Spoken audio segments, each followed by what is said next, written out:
자, 오늘 가져온 이야기들은 편의점, 자취방 등등 우리와 익숙한 곳에서 벌어지는 이야기들입니다. 특히 마지막 이야기는 여러분이 지금 듣고 있는 층간소음이 단순한 소음이 아닐 수도 있다라는 걸 보여줍니다. 소름 돋을 준비 되셨나요? 바로 시작하겠습니다. 첫 번째 이야기고요. 편의점 야간 알바생이 알바를 하고 있었는데 왜 그 편의점 안쪽에 발주 넣고 CCTV를 볼 수 있는 그 조그만 창고 있잖아. 손님도 없고 해서 그 창고 안에서 CCTV를 보고 있었대. 그때 남자아이 하나가 편의점으로 들어왔어. 근데 이상한 건 문 열릴 때 들리는 그 딸랑 소리 있지. 문에 달려있는 종소리. 그게 안 났다는 거야. 이상하다 싶어서 밖을 내다봤는데 남자아이가 없었어. 그래서 다시 CCTV를 봤는데 거기선 남자아이가 보여. 그 남자아이는 과자를 고르는 것 같더니 이 알바생이 있는 창고 쪽으로 점점 다가오는 거야. 진짜 너무 무섭잖아. 현실에선 안 보이는데 CCTV로 보면 보여. 그러다가 딸랑 소리와 함께 남자 손님 하나가 편의점 안으로 들어왔어. 손님이 들어왔는데 이 알바생이 무서워서 도저히 창고 밖으로 못 나가겠는 거야. 그러니까 그 손님은 안에서 막 둘러보다가 알바생이 없으니까 뭐야? 하고 나가는데 아까 말했던 그 소리 없이 들어온 남자아이 있지. 이 남자아이가 남자 손님 등에 탁 엎혀서 같이 나가는 거야. 그리고는 아주 잠시 뒤 소리와 함께 밖에서 차 사고가 났어. 맞아. 그 남자 손님이 차에 치여서 죽어버렸어. 알바생은 그 일 뒤 바로 일을 그만뒀고 이 알바생보다 먼저 일했던 사람들도 이 비슷한 일들 때문에 종종 그만두기도 했었대. 다음 이야기야. 진짜 내 인생 최고 소름인데 상상하면서 들어봐. 내가 중학생 때쯤에 집에 하얀색 강아지를 키웠었어. 창고로 쓰이는 방 앞에만 가면 이 강아지가 허공에 대고 막 짖는 거야. 하루가 멀다 하고 말이지. 우리 가족은 얘가 항상 거기만 보면 짖으니까 뭐 그냥 그런가 보다 익숙해져 있었거든. 그러다가 삼촌 가족이 해외여행을 간다고 또 다른 강아지 한 마리를 우리 집에 맡긴 적이 있었어. 저녁 10시쯤인가? 나 혼자 집에 있었는데 우리 원래 키우던 하얀색 강아지랑 삼촌이 맡긴 강아지 이 두 마리가 마치 약속이라도 한 듯이 그 방문 앞에서 막 그 방을 보고 짖는 거야. 근데 평소랑은 좀 다르게 막 얘네들이 깨갱깨갱 거리기도 하고 더 싸납게 하기도 하고 혼자 집에 있으니까 점점 무서워지기 시작한 거야. 다들 그런 경험 있지. 혼자 자취방에 들어왔는데 불이 다 꺼져 있으니까 뭔가 무섭잖아. 그러니까 괜히 큰 소리로 화를 내면서 야 누구 있어? 지금 나와! 막 이러면서 센 척하면서 들어간 경험 한 번씩 다 있지. 혼자 집에 있으니까 무서웠던 거야. 그래서 소리를 질렀어. 대충 뭔데? 있으면 나와보라고! 이런 식으로. 근데 그 말이 끝나자마자 이 짖고 있던 강아지 두 마리가 동시에 미친 듯이 짖으면서 내 쪽으로 달려오는 거야. 이 두 강아지 시선이 방 쪽에 있다가 내 쪽을 보면서 막 달려왔던 거지.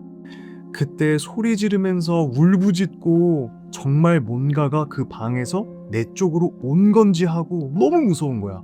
아무것도 못하고 덜덜 떨면서 엎드린 채로 우리 가족을 계속 기다렸어. 그땐 1분이 1시간 같더라고. 정말 그때 그거 뭐였을까? 다음 이야기야. 나 중학생 때 우리 윗학년 언니 2명이 아파트 옥상에서 동반 살자를 했거든? 어느 날 그 전에 찍은 수학여행 단체 사진을 이렇게 막 보는데 그 언니 둘이 같이 서 있었고 둘 다 눈의 위치가 위를 향하고 있었어. 그 사진을 보는데 기분이 너무 이상해서 쌤이 그 사진을 불태워버렸대. 대체 사진 속 언니 둘은 뭘 보고 있었던 걸까? 다음 이야기야. 올해 초 내가 직접 겪은 일이야. 그걸 실시간으로 겪었어. 아직도 이 이야기를 하려면 무서워. 다음날 약속이 있어서 옷을 고르려고 거울에 대보면서 막 이것저것 입어보고 있었는데 그 왜 입으로 내는 소리 있지? 그 똑 소리가 창문 쪽에서 들리는 거야. 뭐지? 하고 커튼을 확 치고 보니까 방충망에 어떤 여자가 얼굴이 이렇게 짓누른 채로 웃고 있는 거야. 너무 놀래서 그대로 뒤로 엉금엉금 걸어서 방에 불을 딱 끄고 아빠한테 달려갔어. 그래서 아빠랑 방에 같이 뛰어왔는데 그 여잔 사라져 있었어. 우리 집은 마당이 있고 다른 집들이랑 다 등을 돌리고 있었는데 그 여자가 우리 집 마당까지 들어온 거야. 심지어 창문 쪽까지 와서 들여다본 거고. 그게 사람인지 귀신인지 아직도 정확히 모르겠어. 근데 그게 귀신이어도 무섭고 사람이었다면 더더욱 무서운 상황이었던 거지. 다음 이야기야. 옛날에 저승사자 3명이 내 꿈에 나와서 친척 어르신을 찾은 적이 있었어. 꿈속 배경은 친척 어르신네 집이었고 시간은 새벽 3시? 4시쯤? 그 기억은 잘 안 나. 아무튼 현관 밖에서 1950 몇 년 몇 월 며칠생 이 땡땡 하면서 연달아 3번을 부르더라고. 꿈속에서 친척 어른이 안 계시고 집엔 나밖에 없었어. 당연히 아무도 안 나갔지. 그랬더니 이 저승사자들이 막 문을 두드리면서 나오라고 난리를 치더라고. 집 전체가 쿵쿵 울리고 완전 난리였어. 너무 무서워서 문을 열고 지금 안 계신다고 말하려고 했어. 안 그러면 이 저승사자들이 안 돌아갈 것 같아서. 그런데 문을 열자마자 저승사자들이 집 안으로 쳐들어와서 이곳저곳을 뒤지면서 친척 어른을 찾는 거야. 내 말은 안 믿더라고. 지금 안 계세요 해도 내 말 안 듣고 집을 막 뒤지고 다녔어. 열심히 집을 뒤져보던 저승사자들은 친척 어른이 정말 집에 없다는 걸 확인하고 자기들끼리 그럼 허탕을 친 거냐며 안타까워했어. 그러더니 그대로 돌아가지 않고 뚝딱뚝딱 하면서 휘황찬란한 잔치상을 차리는 거야. 거실이 가득 찰 정도로 엄청 큰 잔치상. 꿈속인데도 음식 냄새가 엄청났어. 배도 고파지고 이게 너무 먹고 싶어지는 거야. 시간이 지나도 친척 어른은 안 나타나고 음식 냄새는 갈수록 짙어졌어. 내 입에서 침이 질질 흐를 정도가 되니까 저승사자 중 하나가 그럼 너라도 먹을래? 하고 물어봤어. 진짜 미칠 듯이 먹고 싶었지만 꿈에서 저승 음식은 절대로 먹으면 안 된다는 말이 떠올라서 꾹 참고 거절했어. 잡채니 전이니 자꾸 내 앞으로 가져다 주는 거야. 힘들게 거절하다가 동이 트는 걸 보고 잠에서 딱 깼어. 아침에 일어나자마자 부모님한테 전화해서 친척 어른 안부를 물어봤지. 근데 괜찮다고 하시더라고. 안심했어. 근데 좀 찝찝했어. 그래서 혹시 친척 어른 생년월일이랑 이름이 1950 몇 년 몇 월 며칠 이름이 이 땡땡 맞냐고 물어봤지. 그때는 친척 간의 호칭만 알았지 이름이랑 생일은 좀 몰랐어. 아무튼 부모님이 웃으시면서 너희 큰아버지 이름이랑 진짜 생일은 어떻게 안 거야? 하시는 거야. 출생신고도 늦게 하고 이름도 나한테 알려준 적이 없는데 진짜 생일이랑 이름을 어떻게 알았는지 신기해 하시더라고. 나는 웃을 수가 없었어. 그래서 꿈 설명을 전부 해드렸지. 부모님이 알았다고 하고 전화를 끊으셨어. 그리고 얼마 뒤 다시 전화가 왔어. 친척 어른이 며칠 전에 앓고 있던 지병이 악화가 된 거야. 그래서 집에 없고 큰 병원에 들어가 계셨대. 그러니까 정말 집에 없어서 저승사자들이 허탕을 쳤던 거였지. 다음 이야기야. 나 고등학생 때 피곤해서 그런지 악몽이나 가위가 되게 잦았어. 하루는 자다가 악몽 때문에 막 끙끙 앓고 있으니까 엄마가 자다 깨서 그 소리를 듣고 내가 더워서 그런가 보다 하고 거실 소파로 데리고 나와서 눕혀놓고 재워주셨거든? 근데 아침에 아빠 출근하신다고 엄마가 아침을 차리러 나오셨는데 날 보시더니 너 왜 소파에서 자고 있어? 라고 하시는 거야. 날 데리고 나와서 눕혀놓고 재워줬던 그건 대체 뭐였을까? 다음 이야기야. 나 자취할 때 생각난다. 엄마랑 통화를 하는데 엄마가 대뜸 나한테 너 혹시 지금 남자랑 있어? 라고 하시는 거야. 아니라고 자취방에 남자를 왜 데리고 오냐고. 그랬더니 어머니가 그럼 지금 그 소리 뭔데? 라고 하셔서 나 자취방에서 스피커도 안 쓰고 헤드폰만 사용한다고. 가뜩이나 자취방에서 본집까지 거리가 엄청 먼데 내가 남자고 여자고 뭐 친구가 어딨겠냐고 놀러 올 사람도 없다고 라고 했는데 한 몇 주 지나고 친구랑 통화를 하고 있었어. 근데 친구가 그러는 거야. 야, 너 남친 생김? 옆에 남자 누구야? 라고. 다음 이야기야. 내 전남친이 군대에 있을 때 어떤 후임이 있었는데 얘가 툭 하면 소름 돋는 얘기만 막 하는 거야. 그래서 되게 갈굼을 많이 당한 애가 있었대. 하루는 전남친이 불침번을 서는데 쿵쿵 소리가 들려서 그 소리가 나는 쪽으로 가봤어. 그랬더니 이 후임이 안 자고 제자리 뛰기를 막 하고 있더래. 그래서 전남친이 잡아 끌면서 뺨을 한 대 쳤대. 얘가 목류병인가 싶어서. 그랬는데 뺨을 맞은 후임이 뭐 화를 내거나 이런 게 아니라 막 울면서 감사하다고, 살려주셔서 감사하다고 이랬다는 거야.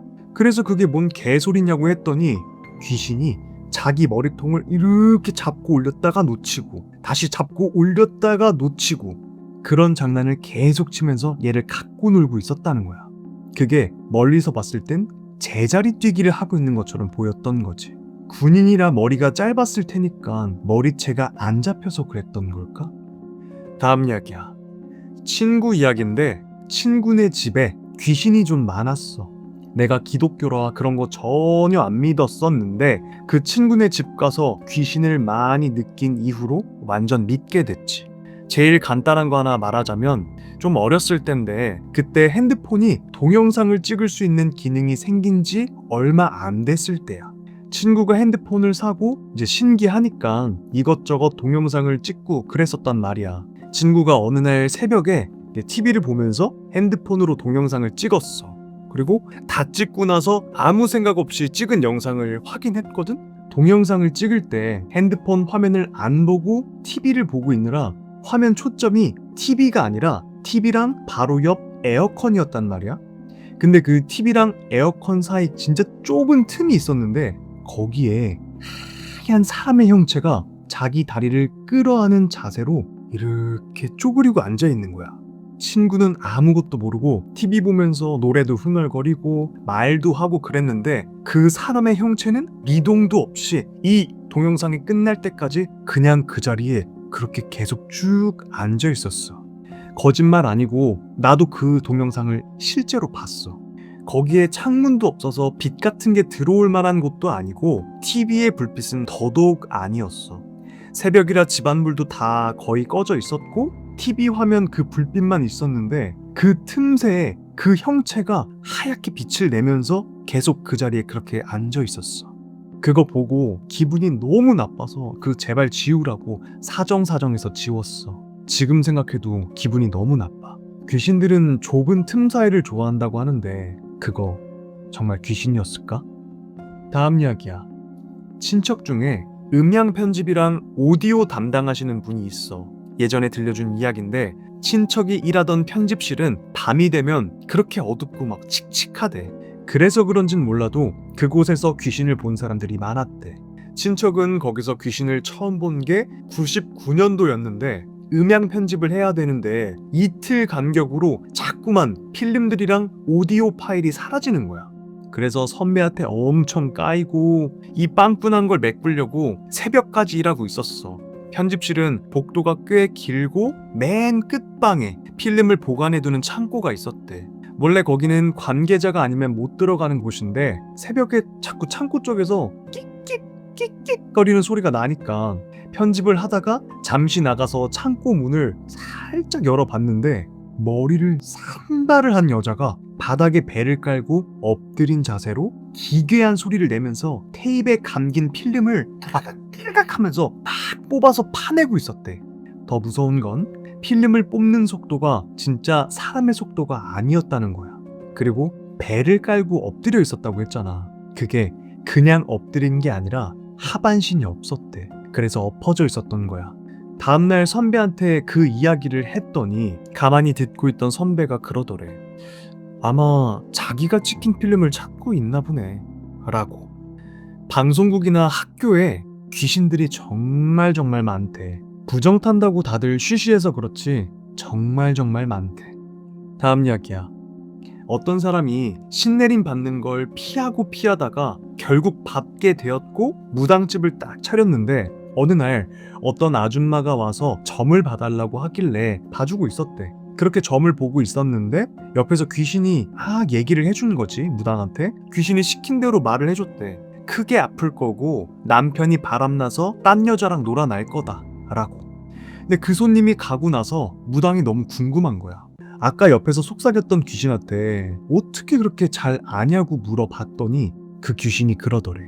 그거 내가 그렇게 만들 거니까. 아직도 소름 돋는 이야기들 중에 이게 가장 소름이야.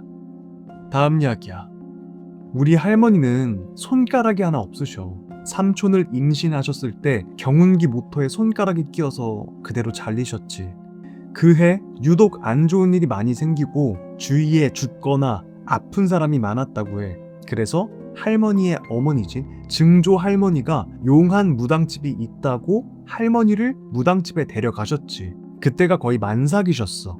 아니나 다를까 무당집에 가자마자 애군이 어쩌고 귀신이 어쩌고 별 시덥지 않은 얘기만 해서 그냥저냥 흘려 듣고 있었는데 그 무당이 대뜸 너 손가락 어디 갔어?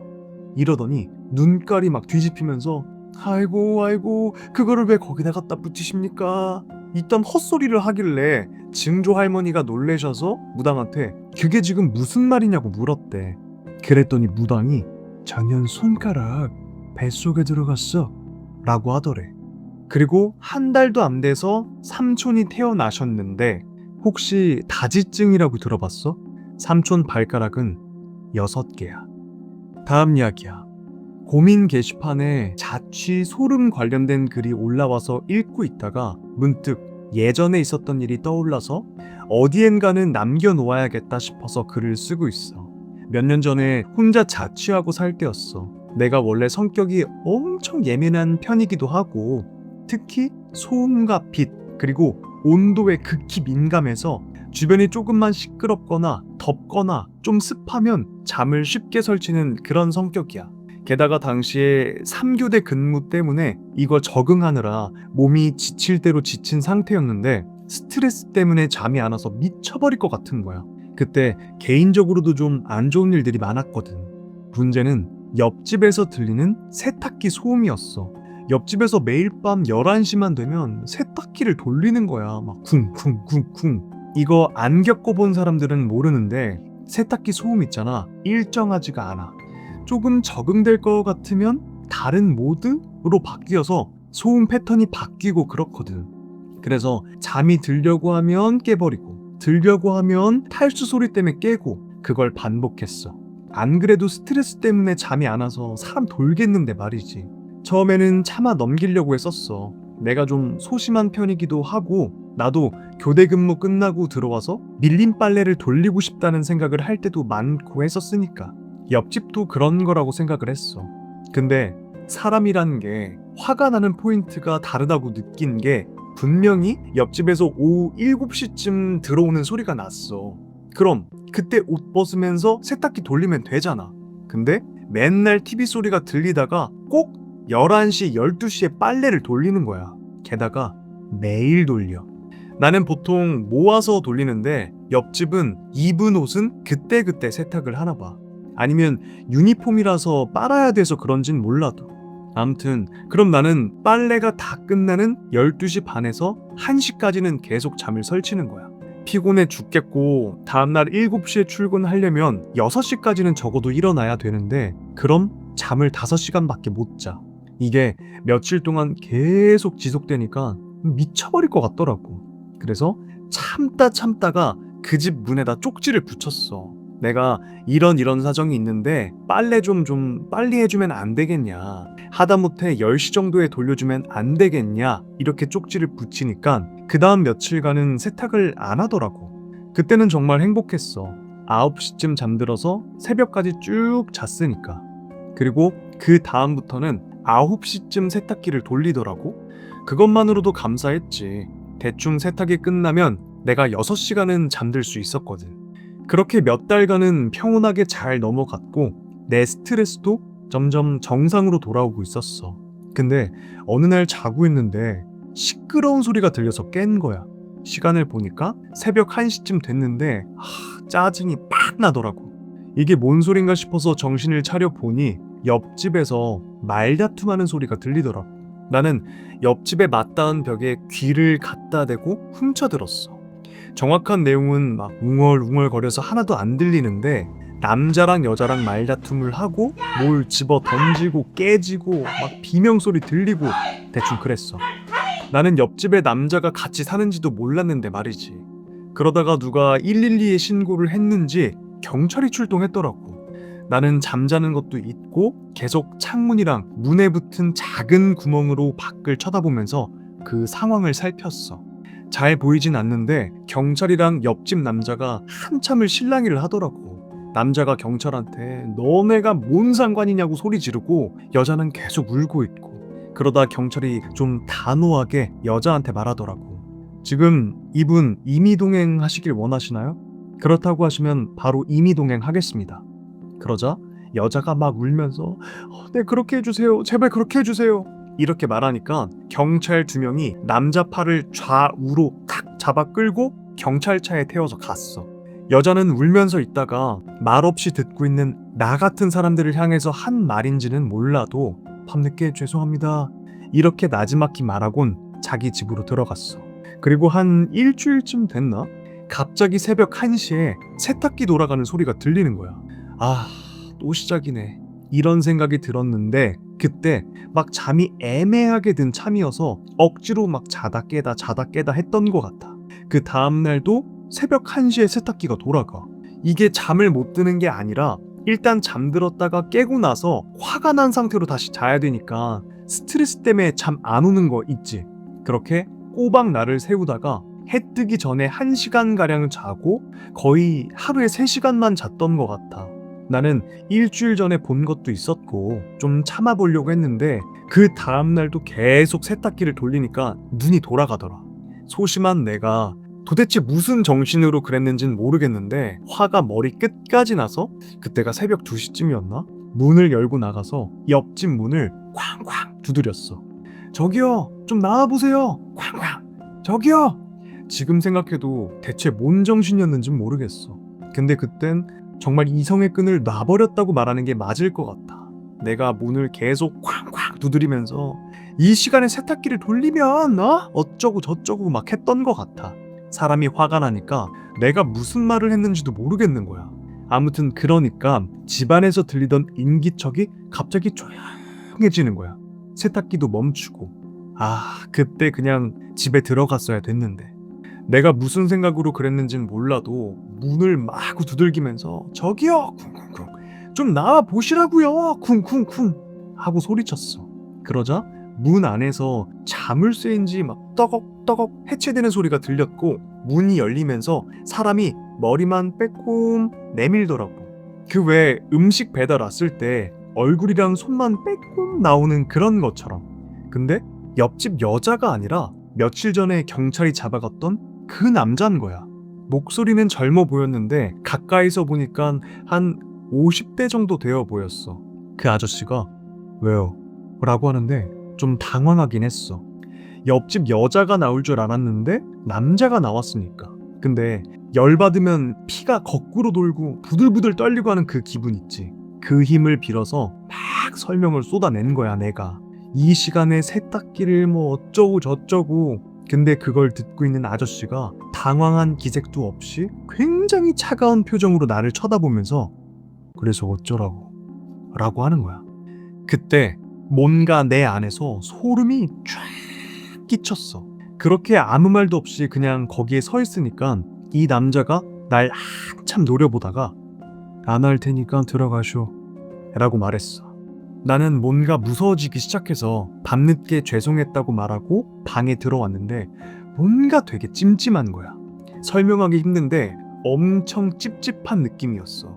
다시 자려고 누워봤는데 그 찜찜함에 도저히 잠이 안 와서 호기심에 현관문의 도어락을 살짝 열고 밖으로 나왔어. 그때 살던 집이 빌라인데 1.5층이라고 해야 되나? 반지하가 있고 2층까지는 아니고 한 1.5층에 위치한 그런 곳이었거든. 건너편에 있는 집 담벼락에서 보면 우리 집 내부가 훤히 보였어. 그래서 우리 집은 창문에 시트지로 아예 붙여놨는데 다른 집들은 그냥 커튼을 치고 살았거든.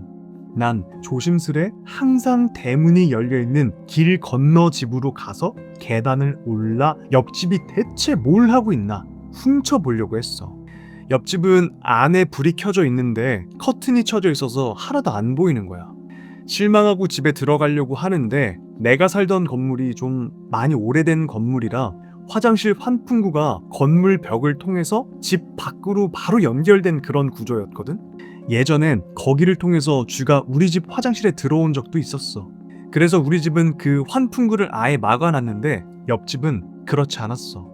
화장실 환풍구에 주황색의 화장실 불빛이 비쳐 보이는 거야. 막 가슴이 두근두근 하더라고. 거기로 가봤더니 그 환풍구 높이가 좀 있는데 건물에 붙은 작은 담이라고 해야 되나?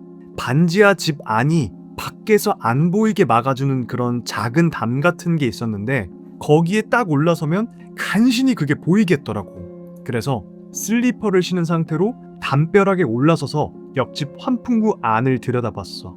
고개를 슬쩍 들어서 그 안을 힐끗 쳐다봤는데 세면대 위에 비누나 치약 같은 거 올려놓고 쓰는 거기 있잖아. 거기에 그 남자인지 옆집 여자인지 모르겠지만 어쨌든 사람 팔 하나가 올라와 있는 거야. 나도 모르게 깜짝 놀라서 몸이 움츠러들었어. 설명하기 힘든 위화감 같은 게 들더라고. 세면대에 팔을 올린다면 보통 오른팔이 올라가야 정상이잖아. 그러니까 변기에 거꾸로 앉아서 일을 보는 사람 아니라면 말이야. 근데 그 팔은 왼팔인 거야. 그 남자가 옆집 여자를 화장실에 묶어둔 건가 싶더라고. 그래서 다시 유심히 보려고 안을 이렇게 들여다봤는데 그 팔 끝엔 아무것도 없었어. 그 광경이 너무 기묘했어. 왼쪽 팔 끝에 몸통이 안 보이는 거야. 팔만 그 세면대 위에 덩그러니 놓여 있었어. 처음에는 이게 무슨 상황인지 이해가 안 가서 그냥 멍하니 있었는데 이게 사람의 잘린 팔이란 걸 인지하는 순간 너무 놀라서 발을 헛디뎠고 밑으로 굴러 떨어졌어. 지금 생각해보면 되게 위험하게 내가 넘어졌는데 그때는 뭐 그런 생각할 겨를도 없었던 것 같아. 아프고 뭐고 생각할 겨를도 없이 우당탕탕했으니까.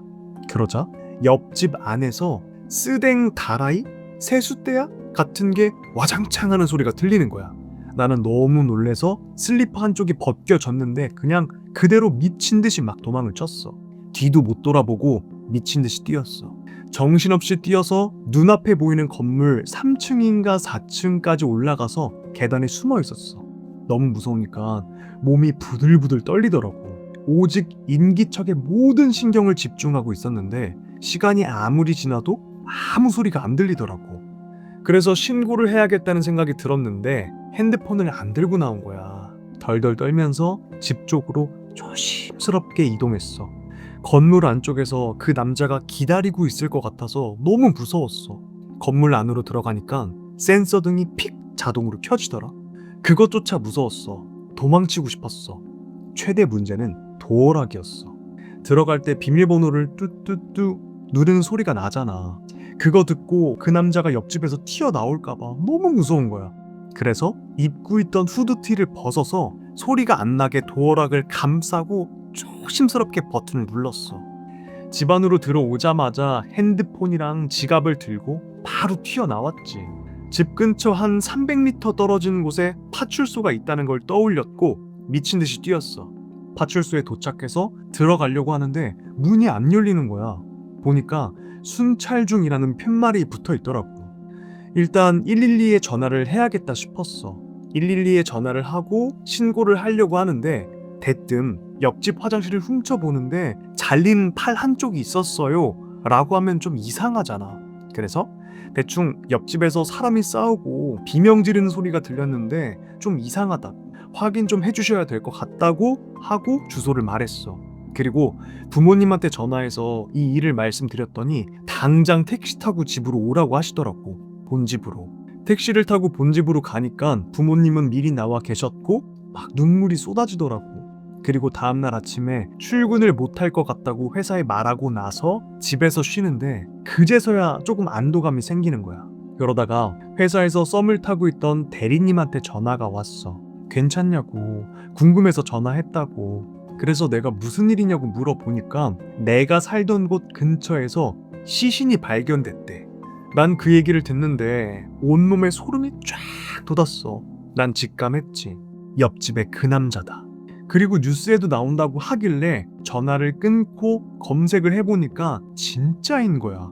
가장 소름 돋는 점은 발견된 시신이 다리 두 쪽과 팔이 하나 없다는 시체였다는 거지. 뉴스에 나온 시체가 발견된 시간을 보니까 새벽 2시인가 3시쯤이었어. 공터에 불이 피어오르고 있어서 사람들이 그걸 보고 신고를 했나 봐. 그러니까 옆집 그 남자가 내가 담벼락에서 넘어진 소리를 듣고서 바로 그 시체를 공터까지 끌고 가서 불에 태웠던 거지. 누군가가 그 불빛을 보고 신고를 했고, 신고받고 출동한 경찰이 현장에서 시체를 발견한 시간에 내가 그 파출소에 갔던 거야. 그래서 순찰 중이라는 편말이 붙어 있었던 거고, 그제서야 세탁기 소리는 실제로 세탁을 하기 위해서가 아니라 시체를 자르는 소음을 가리기 위해서 세탁을 하는 척 했던 게 아닐까 싶어. 내가 지난 며칠 동안 세탁기 소리에 잠을 못 이루는 동안 그 남자는 옆집 여자의 다리를 하나씩 잘라냈던 거고, 어제는 팔을 하나 잘랐던 거겠지. 만약 내가 집에 핸드폰을 가지러 돌아오는 사이에 그 남자와 마주쳤다면, 혹은 내가 그 문을 두드렸을 때 남자의 손에 묻은 핏물이라도 발견했더라면, 아마 나도 그 남자의 욕실에 끌려가서 그 세탁기 소리와 함께 토막이 나고 있진 않았을까? 그 뒤로 옆집 남자가 경찰에 잡혀갔다는 소식을 경찰로부터 전해 들었어. 나중에 뉴스에 나왔는데 도박빚 때문에 싸우다가 그랬다고 하더라. 팔이랑 다리는 근처 고속도로 및 수로에서 발견되었고, 진심 소름 돋았던 부분은 그 남자가 그렇게 시체를 유기하고 나서 집으로 다시 돌아왔다는 거야. 다음날 오후에 출동한 경찰에 의해 연행되었다고 하더라고. 나는 아직도 그 남자가 날 잡기 위해, 날 잡아서 죽이기 위해 도망치지 않고 다시 그 집으로 돌아갔던 게 아닐까 추측하고 있어. 그렇게 보자면 난 참 운이 좋은 사람이었던 것 같아. 이게 실제 기사 내용입니다. 여러분 집에서 나는 층간소음, 그거 정말 세탁기 소리일까요? 오늘은 각종 커뮤니티에서 떠돌던 괴담들을 끌어 모아서 소개를 한번 해드렸습니다. 어떻게 들으셨나요? 무서우셨나요? 저는 살목지같이 막 귀신이 나오는 것도 무서운데, 이렇게 좀 잔잔하긴 해도 우리 일상 익숙한 곳에서 나오는 귀신들이 더 무서운 것 같아요. 살목지는 내가 안 가면 그만이지만 편의점이나 자취방이나 화장실이나 이런 데는 안 갈 수가 없잖아요. 늘 그렇지만 괴담은 그냥 믿거나 말거나 재미삼아 들어주셨으면 좋겠습니다. 아, 그리고 요즘 가위에 많이 눌리시는 분들을 위한 꿀팁을 하나 드리자면, 소금을요 단지에 넣어서 자고 있는 침대 밑에다 놔두고 주무셔 보세요. 근데 그냥 소금이면 안 되고 천일염이 좋습니다. 그리고 그냥 천일염이 아니라 그걸 햇빛이 쨍쨍한 날 햇빛 양기를 가득 머금게 한 후에 그 소금을 단지에 넣어서 침대 밑에 넣고 주무셔 보세요. 아마 가위에 안 눌리실 겁니다. 제 뒤에 구찌랑 디오리가 자고 있는데 애들 한 번씩 보여드리면서 영상을 마무리하도록 하겠습니다. 디오리 자니? 아이고, 잘 자요. 구독자님들 안녕하세요. 그래. 아이고, 잘 잤어요. 구찌도 이야기 잘 듣고 있었니, 우리 구찌? 응? 아이 귀여워. 응. 자. 여러분, 그럼 다음 영상에서 뵙겠습니다. 구독과 좋아요, 알림 설정은 사랑입니다. 안녕. 디오라, 아빠 편집하는 거 구경해? 아이고. 팔짱도 끼고 턱 괴고 있어? 귀여워. 응? 재밌어? ai 귀여워. 자. 자.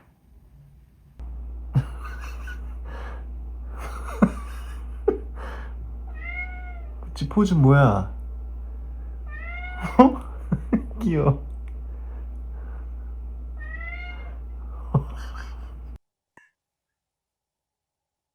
으